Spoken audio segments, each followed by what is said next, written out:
clear, and I want to let people speak. I in no way intended at all to minimize what happened to Charlie. I was horrified by it. I have not been on the five but since then. But the two then, sides argument, well, it's like pig Latin to a duck. No.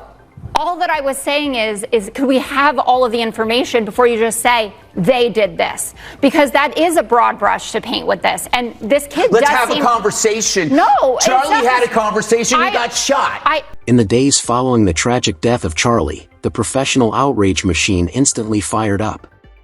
And right on cue, Jessica Tarlov tried to perform her usual semantic gymnastics on Fox News, tossing out a tired both sides monologue like it was a prescription she refills monthly.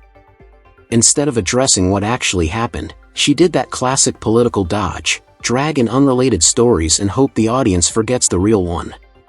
But Greg Gutfeld wasn't having it.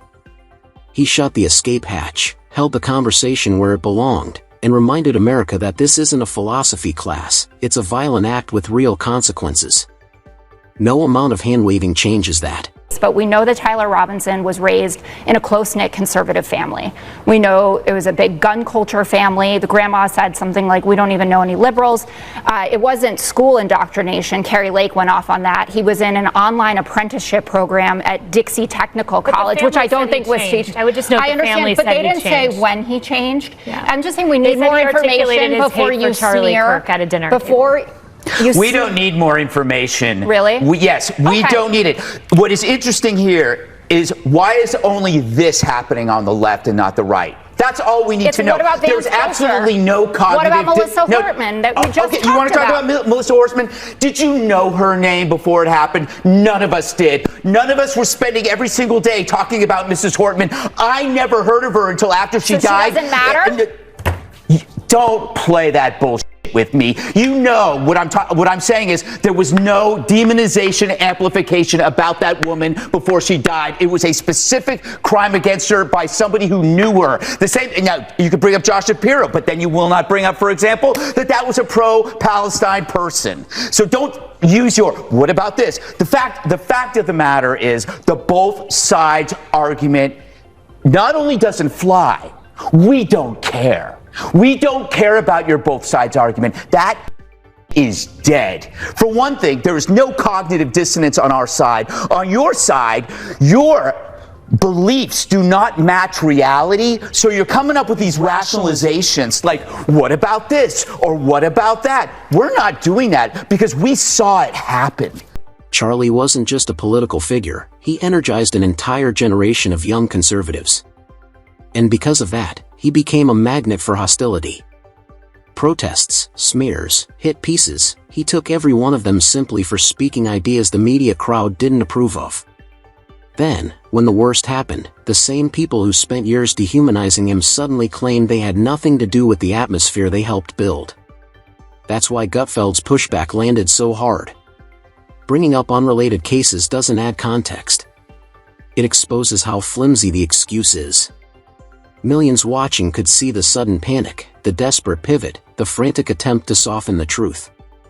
But reality doesn't bend that easily. We saw a young, bright man assassinated, and we know who did it. We are not coming up with rationalizations. We are calm.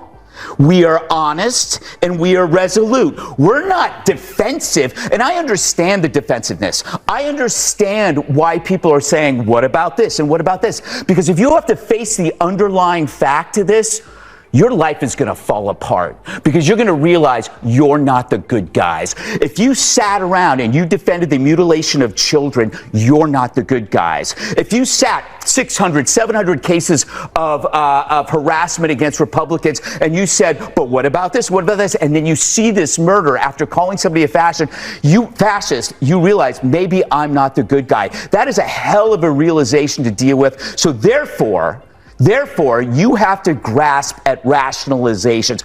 You don't have to do that, Jessica. They do. I don't believe you're part of that group, but why the hell do you have to mimic and echo that crap to us? He was a patsy. That guy was a patsy. He was under the hypnotic spell of a direct-to-consumer nihilism, the trans cult, and you know that. If you can decide that biology is false, you can agree that murder is okay and that humanity is expendable. How you cannot see that alone and see that for what the evil it is without having to attach all of these other things is beyond me. I'm sorry, you weren't here for a week.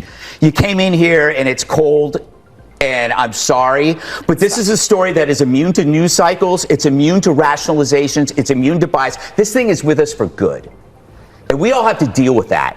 So that means we can't live by the same arguments that you might be reading about relativism among the media. We can't deal with those stories. It doesn't matter. The media is dead to us on the story.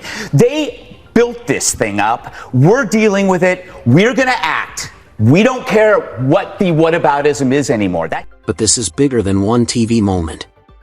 It's about whether facts matter more than political instinct. Conservatives aren't asking for sympathy, they're asking for honesty. For years, voices like Charlie's were mocked, demonized, and dismissed as villains. Then tragedy hits, and suddenly the